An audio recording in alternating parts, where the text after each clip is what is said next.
Now, President Obama is in Moscow today, kicking off a three-day summit. So joining us now for a breakdown of what to expect, we turn to Marshall Goldman. He's a senior scholar at the Davis Center for Russian Studies at Harvard. He also wrote the book, The Petrostate, Putin, Power, and the New Russia. Good morning. Good morning. And Mr. Goldman, we've heard a lot from Obama saying he wants to reset bilateral relations. To what extent is the burden on the U.S. to come up with big ideas here, big changes? Well, I think half the burden, at least. One of the things that upset the Russians was our proposal to install missiles in Poland and a radar system in the Czech Republic, which we said was to be directed against Iran. But the Russians say, it's very close to our borders, and it's really directed against us, and you have to remove that if you want better relations with Russia.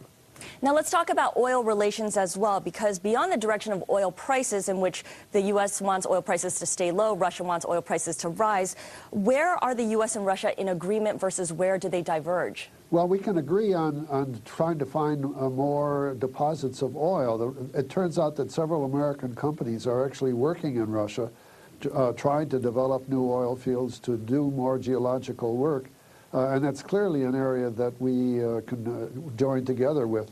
There are other kinds of ways we can work together to find new ways to develop energy other than oil, nuclear, thermal, all kinds of other kinds of things. And we have a lot of technology that the Russians would like to use, and they have a lot of earth resources that we would like to help develop.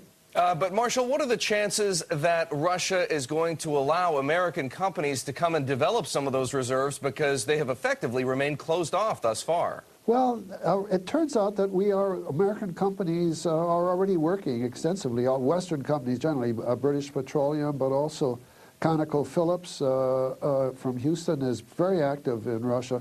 The Russians limit what they can do, of course, but they need that expertise in trying to develop the deep wells, and also just to do geological exploration. The Russian conditions are pretty difficult, particularly in the north, but we've had a lot of experience in Alaska, and that can be transferred to development in Russia as well.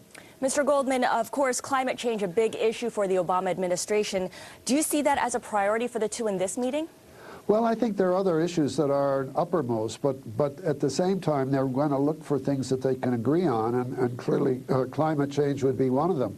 But I think the first concern right now is what to do about the missile treaty that's due to expire at the end of the year, and other kinds of concerns, North Korea and Iran, where we would like very much to have the Russians help us with some of the difficulties we have there.